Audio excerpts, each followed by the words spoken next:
They cut it too short. Where the hell did I put that comedy notebook?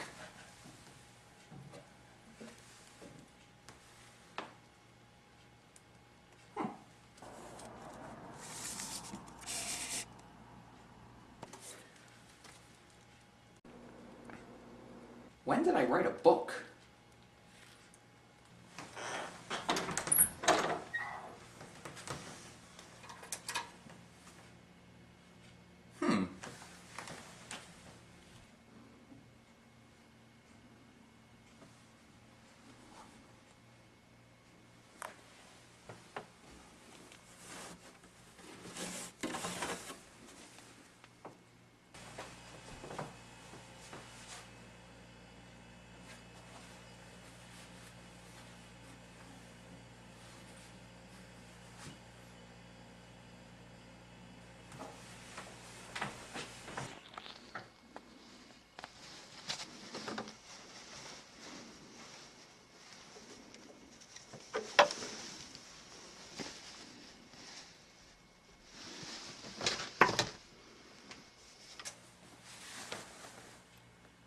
Well, what do you know?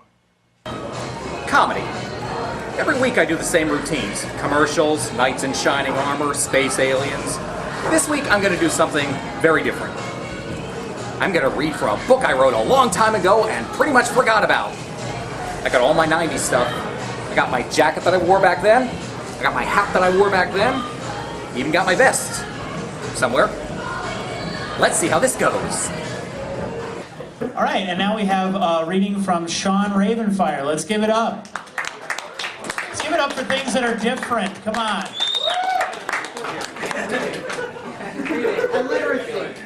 All right. I found this book on my shelf, and apparently I wrote it. Don't really remember. My hat doesn't fit the way it used to, but the vest, I still have the same vest. I still have the same hat, the same vest when I wrote this thing. All right.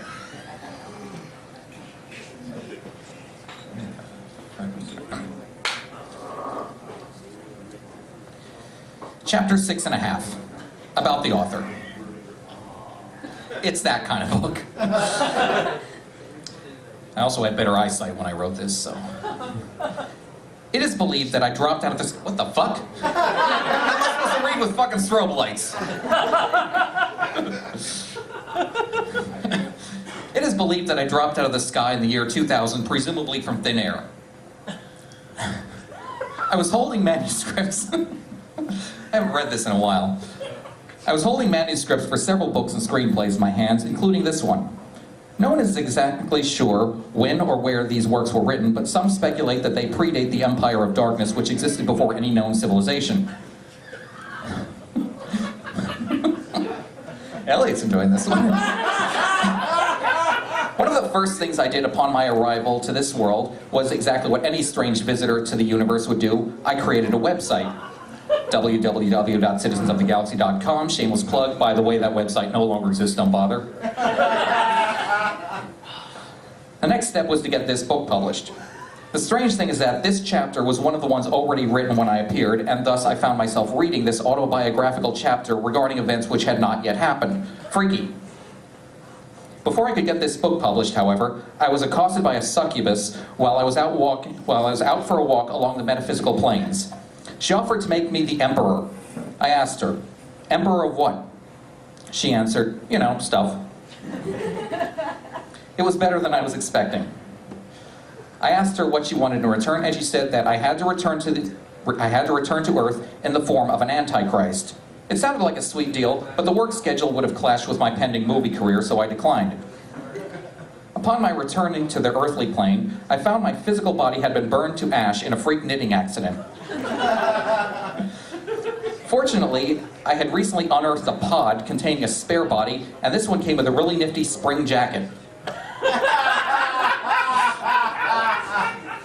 Now for the kicker. The body was in fact the rightful heir to the title of Emperor of, stuff. So it all worked out anyway. Words of wisdom: don't perform brain surgery on yourself unless you really know what you're doing.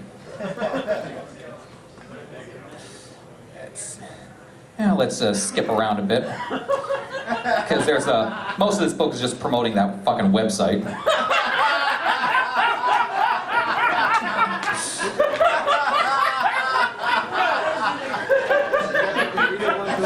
Yes, I really planned ahead, didn't I?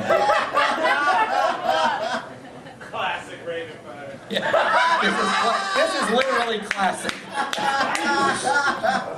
Beware of the black cloud.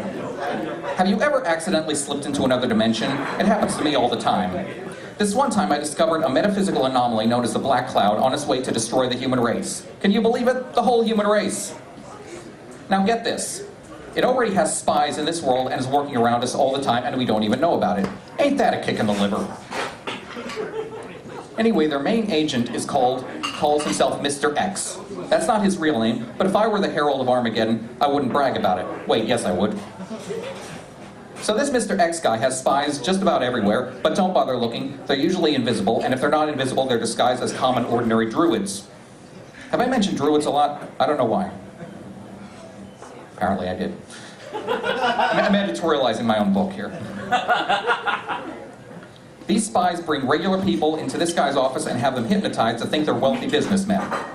Then Mr. X's accounting department identifies who on the planet is expendable and sends the astral knight to either destroy them or have them transferred to some location where they'll be forced to pack up boxes of turbonium ingots. As you know, turbonium is the primary material in the manufacture of Farfignugan. Before the discovery of turbonium, people had to make do with inferior farmagnesium alloy. That is 2 Volkswagen commercial references for those who don't get the 90s dated references. Turbonium and farfignugan. They used to like to make up words, didn't they? But once again, I digress. Once again, I digress. The Black Cloud is closely guarded by the Theta demons. That's right, the Theta demons. I guess you know who I'm talking about. Oh, you say you've never heard of the Theta demons? Well, you're not fooling anyone. I know you're in league with them. Admit it.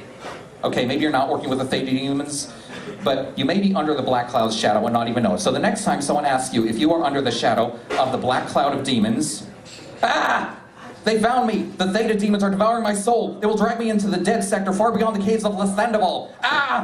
Oh, never mind, it was just acid reflux, my mistake. Anyway, I guess the point I'm trying to make is that you should always keep your eyes open and watch out for the devil's minions. Here's a helpful hint. They're attracted to recycled plastics, and they fear pineapples. I'm not exactly sure why. I keep asking them. Hey, devil's minions, why are you so scared of pineapples? What's up with that? But they just look at me kind of funny, and then they walk away. So in conclusion, never mind, I actually have no conclusion. Is it possible that the entire universe is in fact a single subatomic particle in some incredibly immense being's booger?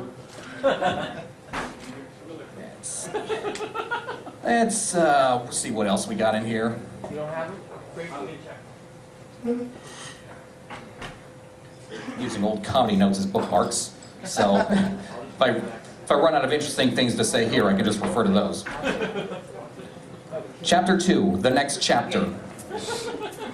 For your reading displeasure, I have rewritten this soliloquy from Hamlet without using the letter E. You're going to want to pay attention to this one. The soliloquy from Hamlet without the letter E. To subsist or not to subsist, that is an inquiry. If it's additionally worthy in a mind to put up with slings and arrows of bad luck or pick up arms against a bay of veils and an opposing stop at all. To croak. To drop off, not again, and by a dozing, that is to say, to stop cardio pain and 1,000 natural shocks that humanity is having. 'Tis a consummation piously to wish for. To crow, to nod, to catch 40 wings, possibly with rapid optical motion. Aha, that's the rub. For in a dozing of disillusion, what rapid optical motions may show, at a point to drop off this mortal coil must hand us low. Can't hold the book steady, man. For who could carry whips and scorns of chronology? The tyrants wrong, that proud man's of front pangs of Castamore, the laws slowing, that hardihood of guys in high positions, and the spurns the quality of the unworthy grabs when that guy by his own must his passing accomplish with a basic bodkin? Who would tough stuff hold to grunt and sweat? Wait, no, that's not right. I said the real word. Who would tough stuff hold to grunt and work with a hard living, but that horror of what is past burial, the unfound country, from what bore no voyaging guise arrivals, confounds that will, and allows us to call to carry ills community owns and fly to ills that public knows not of. Thus qualms has to bring about cowards of us all, and thus that inborn shadow of solution is caught with that ashy cost of thought, and outfits of great pitch and import with this account their flows turn awry and drop that thing of action. Never been done before. All right, I got time for one more section. Not used to holding things while I'm performing. Yeah, suddenly poetry isn't that easy, is it? Yeah. I tip my ill-fitting hat to you. The other day, there are actually 8 days in a week. Do you know the 8th day? It's Mirth Day. That's right, Mirth Day is the 8th day of the week, which comes between Saturday and Sunday. You probably don't remember what you did last Mirth Day. You see, there's a time loop which occurs once a week, so at the beginning of Sunday, everything resets itself to the way it was at the end of Saturday, so you don't remember Mirth Day. People naturally don't get much done on Mirth Day because they know they'll forget it the next day. I'm sure you know what I'm saying if you're reading this on a Mirth Day, but if you're reading this on any one of the other days of the week, all you have is a feeling of déjà vu. This comes from having read parts of this book on Mirth Day and not remembering it. This is because of the time loop which surrounds the day. You see, there's a time loop which occurs once a week, so at the beginning of Sunday, everything resets itself to the way it was at the end of Saturday, so you don't remember Mirth Day. People naturally don't get much done on Mirth Day because they know they'll forget it the next day. I'm sure you know what I'm saying is right if you're reading this on a Mirth Day, but if you're reading this on any other day of the week, all you have is a feeling of déjà vu. If you are feeling déjà vu right now, it is because you read this page on Mirth Day and then forgot it. Why do you suppose Americans quote Latin proverbs in Latin but quote Chinese proverbs in English? And that's it for me. Thank you.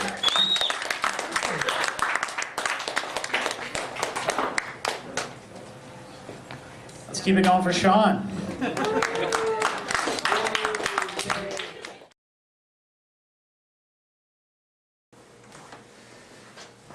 Good show.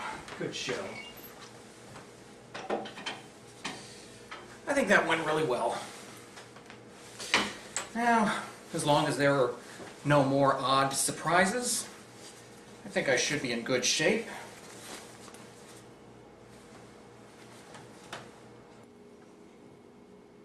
Knights of Columbus? When the hell was I a Knight of Columbus?